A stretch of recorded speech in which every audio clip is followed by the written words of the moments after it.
In 2021, months after Joe Biden had been sworn in as president, Mike Pillow, who'd been spreading conspiracy theories about the presidential election being stolen from Donald Trump, made a striking claim.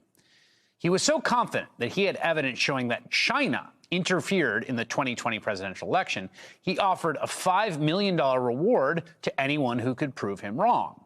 The stunt was part of a cyber symposium he was hosting in August of 2021. He named the contest Prove Mike Wrong.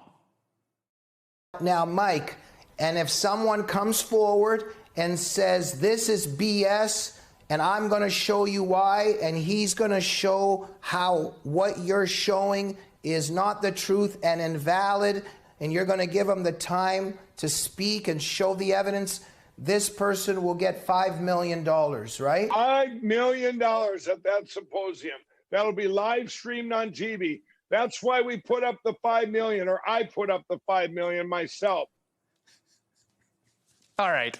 Well, someone decided to take Mike up on that challenge. And now an arbitration panel has agreed that a man named Bob Zeidman did indeed prove Mike wrong.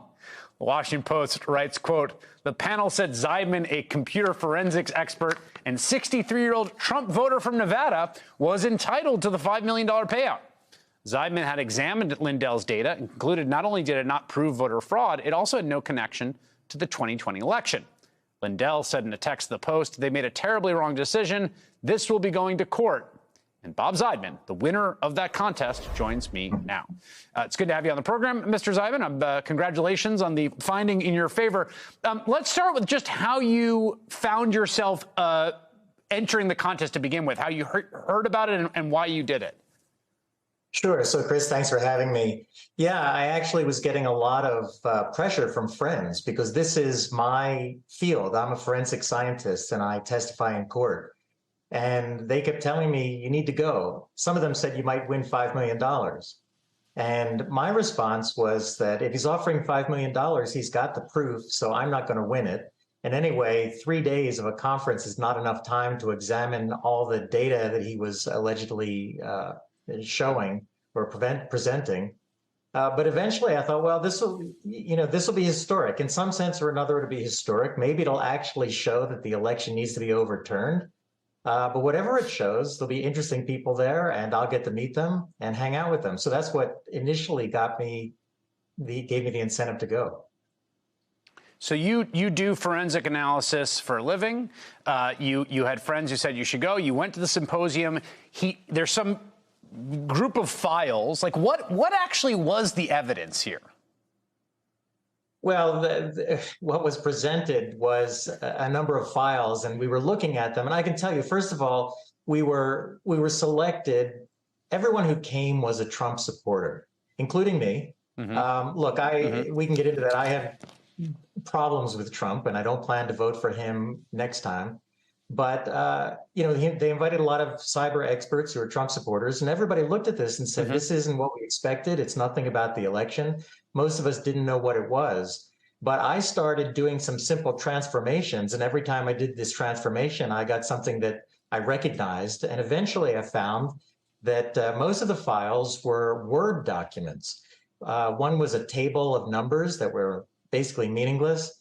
Another one was hundreds or thousands of pages where it looked like somebody had been randomly typing letters into a document. But then there was a transformation, several transformations done. So when it was handed to us, it looked like, oh, some kind of sophisticated computer data. And so within a few hours, I slipped out of the room where everybody was looking over the data. I went back to the hotel to write up a report. And I called my wife and I talked to her quietly and I said, start thinking about what you want to do with $5 million. Because it was that evident to you that these files amounted to nothing that could remotely begin to show. I mean, these were from the internal files of voting machine. Like what even was the putative nature of the evidence? Well, it wasn't clear. Lindell had promised PCAPs, which are captures of packet data on the internet. Now, there's also just a logical question. How could somebody capture every packet on the internet and keep a file? I mean, it's just, there's too much data. In the time we're speaking, there's probably more data than you could fit onto any hard drive in existence. But Lindell had it. he purchased it from someone who's not very reputable. And but what it turns out, it was in no recognizable format, and I was able to show, going to file by file, show that what the data actually was, and none of it was related to elections. Yeah, I want to just read from this piece from the Washington Post reporting that the files provided to Zeidman, you, and other experts were primarily text or PDF files. Zeidman testified that one was a flowchart purporting to show how elections generally work. Another, when unencrypted, was a list of internet IP addresses, and others were enormous files of what appeared to Zeidman to be random numbers and letters. Now, you write up the report, and then did you think you were going to, like, how did you think this was going to work? Was it like a novelty check? Was it going to be like a Price is Right kind of situation? Or do you think he would try to stiff you? What was your expectation? Well, so I registered a copyright. I filed my report with the U.S. Copyright Office because I figured, whether it's done on purpose or accidentally, the event was fairly disorganized. We didn't have an agenda. Most of the time it was Lindell speaking nonstop, where he'd invite people up but didn't give them a chance to speak.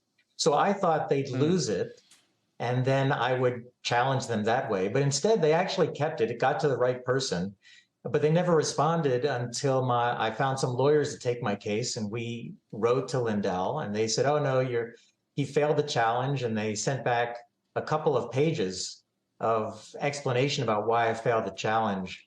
I don't want to go into detail now, but it's pretty ludicrous.